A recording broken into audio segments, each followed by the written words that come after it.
Hey, and welcome back to my channel. So, kind of hard for me to believe, but 3 months ago now, I made a video about getting laid off and getting broken up with in the same week. I still can't really believe that happened to me. Not getting laid off and not getting broken up with, but like the two things happening in the same week. It was just a lot to handle at the time, and I feel like I've bounced back okay, but it has left a lot of question marks in my life, especially in terms of my job and my career. So if you watched the other video, or if you've watched any of my other videos, you already know that I am a lifestyle and travel writer, and that is not the best industry to be in at the moment, I will tell you. So after I was laid off from my main job, which was basically like a full-time freelance role where I was making $4,000 a month, working between 4 to 5 hours a day, I wasn't really sure what I was going to do because unfortunately in this industry, those kind of jobs just like are unicorns, like they don't really exist anymore. So yeah, I put out that video. I wasn't sure why I was doing it really, but it definitely gained traction, and I kind of feel like it set the tone for my channel in a way. My channel was brand new basically when I put out that video, and I had to really pivot and double down on frugal living after losing that income. And full disclosure, I haven't been able to replace that income yet. I have been doing some small things, which I will get into in a minute, but it's mostly been 3 months of soul searching, trying to figure out what career pivot I'm going to do, living as frugally as possible on the underemployment that I'm currently dealing with. Yeah. So this is going to be kind of a chatty video, just an update 90 days after getting laid off, but let's get into it.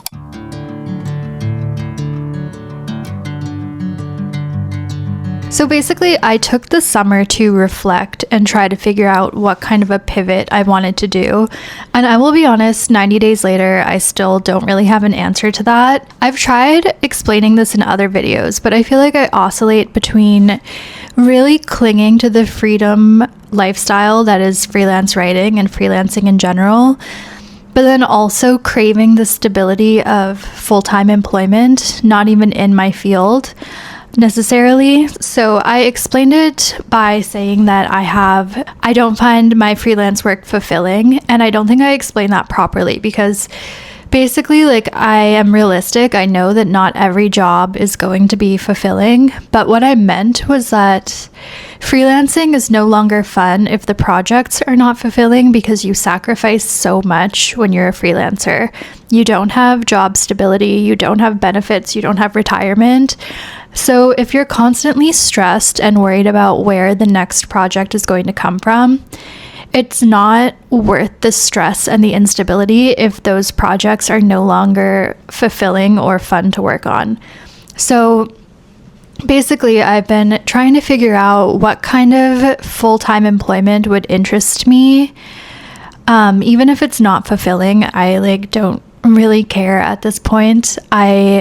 When I'm in this phase of thinking of going back to full-time work, I just want something that I know where my income is coming from. Like, getting a paycheck every 2 weeks sometimes sounds so amazing, even if it's just, I don't know, customer service work or whatever it is. Like, it doesn't have to be fulfilling if it provides stability. So that's kind of what I meant by that. So this whole summer, I've been kind of oscillating between freelance writing will bounce back. I just have to tough it out and wait for the pendulum to swing. I want to live this creative lifestyle. I know I'll have fun projects again, and I can just weather the financial storm at the moment. To no, okay, I need to figure out something that my skills can transfer to, even if it's boring, even if it's not what I dreamed of being. And I really feel like, I don't know, I still haven't figured out which side of the pendulum I'm going to end up doing, but I also feel like not making a decision is a decision. But yeah, so that's kind of where my mind is going post layoff. And then I've listed out some of the things that I have done in this time. So I did take full-time French lessons all summer, which I feel like I talk about in every video at this point. But because I wasn't working those full-time hours anymore, I was able to take the daytime French lessons for the past 3 months. And I feel like my French is improving. So that is not only great for my confidence, but it's also really good for getting a job eventually here in Montreal. So I do see that as an investment in my future on multiple different fronts. And also the French lessons are free, so that's great. There's like what I'm doing right now, which is I would consider full-time. It's Monday to Friday, 4.5 hours a day. But then there's another level that you can take, which is Monday to Friday, 7 hours a day. And the Quebec government actually pays you $800 a month to do that, which is kind of wild. I actually started doing that at the beginning of the summer when I was really destabilized after being laid off, but I found that it was just too much of a time commitment for the money, and I needed to dedicate more time into looking for work that pays more and freelancing. So I ended up going back to the 4.5 hour days. I've also been working on a teaching English as a foreign language course. So that has been going okay. I feel like I haven't been putting my all into it because it's self-paced, and I still don't know for sure if teaching is something that I want to explore. But I would like to finish that course by the end of September. I also got a second book deal, which is really exciting. My first book, I'll show it to you. My first book was a guidebook about Montreal. Wait one sec. And this came out 2 years ago. So I got a second book deal with the same publisher to write about Halifax this time, my hometown. So that was really exciting to get. I ended up paying a lot of my debt with the book advance that I got. So that is always great. And it was a little bit of a pep in my step too in terms of creative work this summer. What else? I also got monetized on YouTube in the last 90 days, which was very, very exciting. I still can't really believe it. Between AdSense revenue and brand partnerships, I've been making around $1,000 a month from YouTube. So that has been really helpful as well to float me during this time. And I'm not going to talk about this too much yet, but I'm working on a kind of project with one of my friends, and we are applying to a startup incubator in California for this project that we're working on. So that's kind of like a pie in the sky project. Like, I know that won't pay my bills anytime soon, but it's still been fun to have kind of like a higher level project to work on.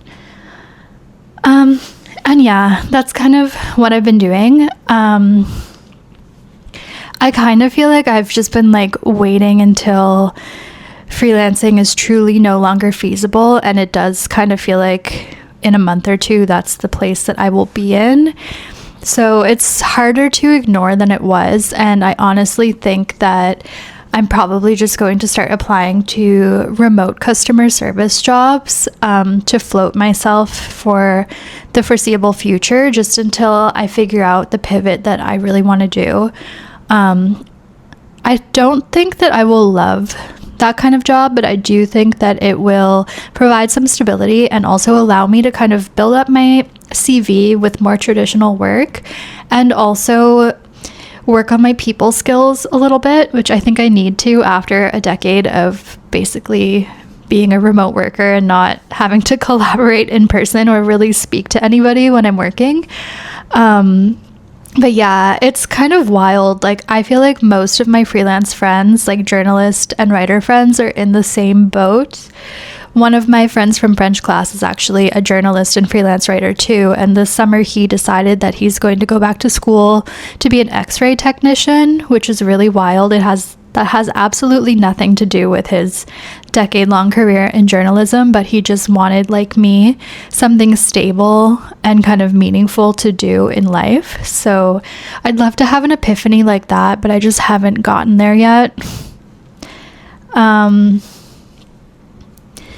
I guess I'll talk briefly about my budget. So I feel like I was kind of coasting along pretty well before I was laid off, paying off my debt, covering my bases. I was still living frugally because I do have debt that I'm working towards paying off, but I wasn't quite as frugal as I am now.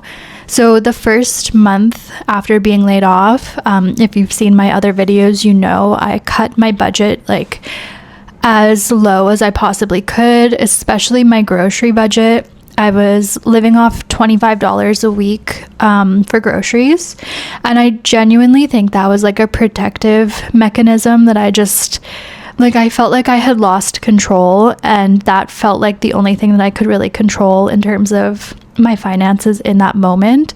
So since then, I have kind of built my grocery budget back up now that I no longer feel like, I don't know, like a fight or flight response from being laid off. I feel like I have a little bit more stability just in terms of my mindset and not feeling like, I don't know, not doomsdaying my way through life, if that makes sense. But yeah, I still have a really low budget for basically everything. I spent the summer not really doing anything exciting, which sounds really sad and honestly kind of is, but it's okay. I didn't travel at all. I didn't even take any road trips. I didn't go out for dinner a single time. Like, it's been a lot of staying at home, going to French class, and then hanging out with friends like in parks or at their house, which has been nice. Like, the friend side of things has been good. I just feel like, I don't know, like prior to this summer, every single summer for the past 10 years, which makes me sound like a spoiled brat, but I spent every summer, at least for part of the summer, in Europe or in Istanbul, and I don't know, I definitely prefer that kind of a summer, but this summer was not for that. This summer was for working my way through a lifestyle change and a pivot, and I do wish that I had have been able to have some kind of a conclusion by the end of the summer, but I'm not quite there yet. I do feel like I need to push myself to make some kind of a decision soon, though, because I feel like a disproportionate amount of my time right now is stressing over my budget, like constantly monitoring my income and my outcome too, constantly thinking about my debt and trying to cover my bills so that I don't go further into debt. And I don't know why, I just feel like very paralyzed. It's really hard to make a decision one way or another. And I have been applying to other jobs. Like, to be fair, my freelance work as it is just barely covering my bills. Like, my bills are getting paid and some of my debt is getting paid off, but I'm definitely not like putting any money away or paying off my debt as quickly as I was before. And it's like, if more clients lose budgets, then I suddenly won't be able to make ends meet without going further into debt. So it's like, I need to just get out of this paralyzed headspace and just make a move. I have been applying to some jobs. I applied to basically every editorial job I see on LinkedIn. I've applied to marketing jobs too. But I feel like my CV is in such a way that it just makes me look like I've been unemployed for a decade. I don't know. I think being freelance when you're trying to get back into a traditional career, it's a little bit tricky. So I have been applying for jobs. I haven't heard back from anywhere yet. Which kind of makes you feel like a bit of a loser. I'm not gonna lie. I know that we're all kind of struggling right now, but I honestly, like, when I went into this career, I didn't think I'd have to be doing such a major pivot like a decade into my career. It makes me wish in a way that I chose something more traditional and stable, but at the same time, I feel like there's no way that I could have known the digital media would have kind of had the downfall that it's had in such a short amount of time. But yeah, so that's basically where I am career-wise. Breakup-wise, I don't really want to focus on that. I feel like this is not a channel about my dating life, but since I mentioned it in the last video, I'll give a brief update.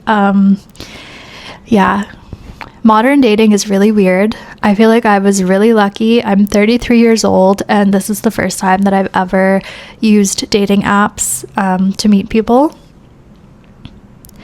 Nobody tells you that it's pretty much exactly like dating shows that you see on TV. I can't believe how messy and kind of toxic modern dating culture is. Like, basically everyone you meet, obviously, is meeting other people. You're going on multiple first dates, multiple second dates at some points, and it's like, you want to be the number one for your number one, but your number one might have their number one from their roster. So it's like, you never really know what's going on. You never know if somebody says they're hanging out with friends, but they're actually going on a date. I don't love it. I feel like I've been through multiple talking stages. I've had a situationship. I've been ghosted and then unghosted and then ghosted again by the same person. Yeah. It's not for me, but that's all I'm going to say. I feel like it's getting better, and hopefully it continues to get better, but I definitely, like, 0 out of 10 do not recommend online dating. Yeah. So that's that. If you made it this far in the video, thank you so much for watching. Don't forget to subscribe, and I will see you in the next one. Bye. That was probably the messiest video I've ever done, but I don't know. I just thought that an update would be interesting, and yeah, I like chatting with you guys. Okay, bye.